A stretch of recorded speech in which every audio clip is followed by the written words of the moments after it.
Всем добрый день, дорогие подписчики! Сегодня я бы хотела с вами обсудить такой вопрос, который одна из подписчиц мне задала на канале, а именно, что я думаю по поводу ходьбы при артрозе.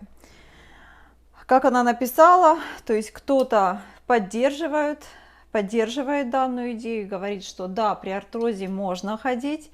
Кто-то наоборот говорит, что нет, при артрозе ходить нельзя, а стоит наоборот беречь свои суставы и выбирать другие виды активности.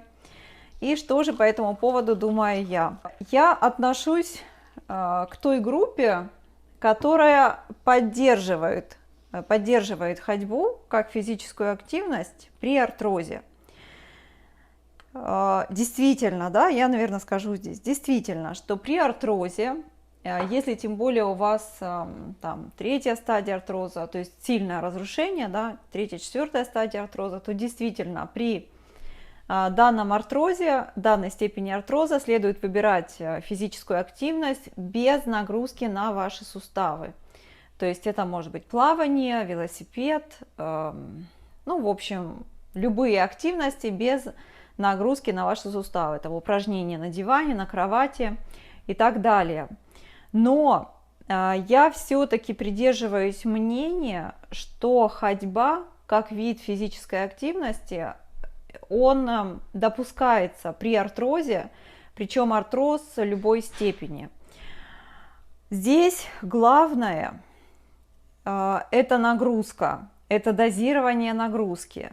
И вот здесь, вот понимаете, очень тяжело, я понимаю прекрасно, да, что человеку очень тяжело вовремя остановиться. Я вам скажу, что я сама такая же. Иногда делаешь, да, там, занимаешься, и очень тяжело вот понять тот момент, когда тебе нужно остановиться. Допустим, если вы можете пройтись без боли, не знаю, там 5 минут, значит, ваша нагрузка это 5 минут.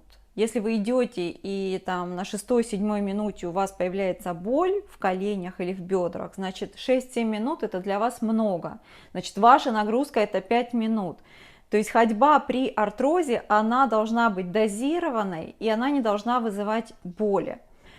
И вот этот момент, да, опять же, этот момент, я понимаю, что сложно контролировать. Как правило, человек, если идет, да, там артроз, не артроз, болит, не болит, но мы идем, гуляем, там полчаса, 40 минут, а потом лежим с больными коленями или бедрами, потому что они воспаляются, начинают болеть. И второй момент, да, я вам скажу, что я уверена, вот я уверена на 100%, что при любой ситуации, при любом условии, при любом заболевании, в том числе при артрозе, можно найти то время, которое подходит человеку для ходьбы. То есть то время, которое человек может пройти, не навредив себе. Может быть, это вполне может быть 3 минуты. Значит, да, это ваша ступень, с которой вы можете начать.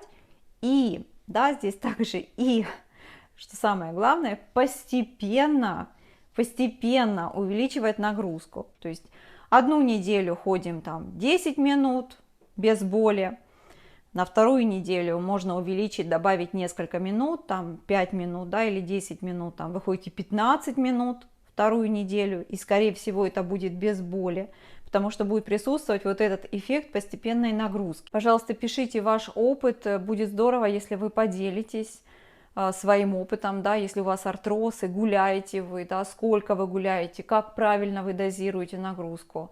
Конечно, будет интересно всем почитать. Все, прощаюсь с вами, всем до следующих роликов и всем пока-пока.